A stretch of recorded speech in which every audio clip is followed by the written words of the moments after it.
Russia Ukraine യുദ്ധത്തിൽ പരിഹാരം കണ്ടെത്താൻ തനിക്ക് സാധിക്കുമെന്ന് കരുതിയ US പ്രസിഡന്റ് ഡൊണാൾഡ് ട്രംപ് ആകട്ടെ അവസാനം തോറ്റു പിന്മാറുകയാണ്. താൻ ഒരിക്കലും കരുതിയിരുന്നില്ല ഇരു രാജ്യങ്ങളും തമ്മിലുള്ള യുദ്ധം ഇത്രയും സങ്കീർണമായ ഒന്നാകുമെന്ന്. പുടിനും സെലൻസ്കിയും തമ്മിൽ കടുത്ത ശത്രുതയിലാണ്. യുദ്ധം നിർത്താൻ ഇത്ര കഠിനമാണ് എന്ന് കരുതിയില്ല എന്നാണ് ട്രംപ് ഇപ്പോൾ വ്യക്തമാക്കിയിരിക്കുന്നത്. ഇതോടുകൂടി തന്നെ രമ്യത ചർച്ചയിൽ നിന്നും താൻ ബോധപൂർവം തന്നെ പിന്മാറുകയാണ് എന്ന സൂചനയാണ് ഇപ്പോൾ ട്രംപ് നൽകിയിരിക്കുന്നത്.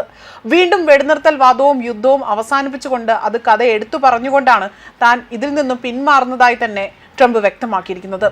ട്രംപ് ഇടപെട്ടതോടുകൂടി തന്നെ ഇന്ത്യ ഉൾപ്പെടെയുള്ള രാജ്യങ്ങൾക്കുണ്ടായ നഷ്ടവും ചെറുതല്ല എന്ന വിലയിരുത്തലടക്കമാണ് ഇപ്പോൾ പുറത്തു വരുന്നതും. ഇതിനെല്ലാം പിന്നാലെയാണ് ഇപ്പോൾ ട്രംപ് തന്നെ ഇതിൽ നിന്നും സ്വയം പിൻവാങ്ങുന്നു എന്ന വാർത്ത പുറത്തു വരുന്നത്. താൻ പ്രതീക്ഷിച്ചതിനേക്കാൾ സങ്കീർണമാണ് ഇരു രാജ്യങ്ങളും തമ്മിലുള്ള പ്രശ്നമെന്നും ട്രംപ് പറയുന്നു. മണിക്കൂറുകൾക്കുള്ളിൽ തന്നെ ഇരു രാജ്യങ്ങളും തമ്മിലുള്ള യുദ്ധം അവസാനിപ്പിക്കുമെന്ന അവകാശവാദത്തിൽ നിന്ന് ട്രംപ് പിൻവാങ്ങുന്നതിന്റെ സൂചനയാണ് ഇതിലൂടെ തന്നെ അല്ലെങ്കിൽ പുതിയ പ്രസ്താവനയിലൂടെ തന്നെ നൽകുന്നത്. ഞാൻ 7 യുദ്ധങ്ങൾ അവസാനിപ്പിച്ചിട്ടുണ്ട്. എന്നെ സംബന്ധിച്ച് റഷ്യ യുക്രൈൻ യുദ്ധം അവസാനിപ്പിക്കുന്നത് നിസ്സാരമായിരിക്കുമെന്നാണ് ആദ്യം വിചാരിച്ചത്. എന്നാൽ ഇത് കൂടുതൽ കഠിനമായി മാറിയിരിക്കുന്നു. സെലൻസ്കിയും പുടിനും തമ്മിലുള്ള വൈരാഗ്യം അഗാധമായി തന്നെ ആഴത്തിൽ പതിഞ്ഞതാണ്. പരസ്പരമുള്ള ശത്രുത മൂലം ശ്വാസം മുട്ടുന്ന സ്ഥിതിയിലേക്കാണ് അവർ എത്തി നിൽക്കുന്നത്. അതുകൊണ്ട് തന്നെ അവർക്ക് പരസ്പരം സംസാരിക്കാൻ പോലും കഴിയുന്നില്ല എന്നും ട്രംപ് മാധ്യമങ്ങളോടായി വ്യക്തമാക്കുകയാണ് ചെയ്തിരിക്കുന്നത്. റഷ്യ യുക്രൈൻ യുദ്ധം താൻ അവസാനിപ്പിക്കുമെന്നും എന്നത് പ്രസിഡന്റ് തിരഞ്ഞെടുപ്പ് കാലത്ത് തന്നെ ട്രംപിന്റെ പ്രധാനപ്പെട്ട വാഗ്ദാനങ്ങളിൽ ഒന്നായിരുന്നു. അധികാരത്തിലേറിയ ശേഷവും തന്നെ വളരെയധികം തത്രപ്പെട്ടുകൊണ്ട് 24 മണിക്കൂറിനുള്ളിൽ യുദ്ധം അവസാനിപ്പിക്കുമെന്ന് നിരവധി തവണ ട്രംപ് അവകാശവാദം ഉന്നയിച്ച് രംഗത്ത് വന്നിട്ടുണ്ട്. എന്നാൽ അധികാരത്തിലെത്തി 9 മാസം കഴിഞ്ഞിട്ട് പോലും ഈ വിഷയത്തിൽ ഒരു പുരോഗതിയും കൈവരിക്കാൻ ട്രംപിന് കഴിഞ്ഞിട്ടില്ല എന്നതാണ് മറ്റൊരു വസ്തുത.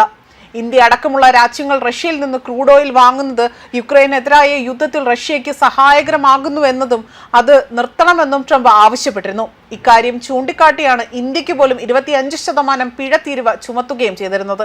എന്നാൽ ഇന്ത്യ അടക്കമുള്ള രാജ്യങ്ങൾ ട്രംപിന്റെ ഭീഷണി വകവെക്കാതെ വന്നതോടുകൂടി തന്നെ യുക്രൈനുമേൽ ആ നിലനിൽക്കുന്ന അല്ലെങ്കിൽ ആ സമ്മർദ്ദമെല്ലാം തന്നെ ലക്ഷ്യം കണ്ടിരുന്നില്ല.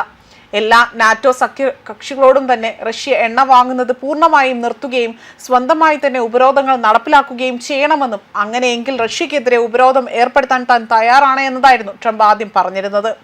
അതുപോലെ പഹൽഗാമിലെ ഭീകരാക്രമണത്തെ തുടർന്നുകൊണ്ട് തന്നെ ഇന്ത്യക്കും പാകിസ്ഥാനും ഇടയിൽ ഉണ്ടായിരുന്ന സംഘർഷാവസ്ഥ പരിഹരിക്കപ്പെട്ടത് തന്റെ ഇടപെടൽ മൂലമാണ് എന്നത് അവകാശപ്പെട്ടായിരുന്നു ട്രംപ് ആദ്യം രംഗത്ത് വന്നത്.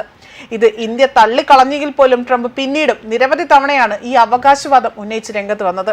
എന്നാൽ ഇപ്പോൾ റഷ്യ യുക്രൈൻ വിഷയത്തിൽ തനിക്ക് ഇടപെടാൻ കഴിയില്ല, തന്നെ കൊണ്ട് സാധിക്കില്ല എന്നാണ് ട്രംപ് ഇതിലൂടെ വ്യക്തമാക്കുന്നത്.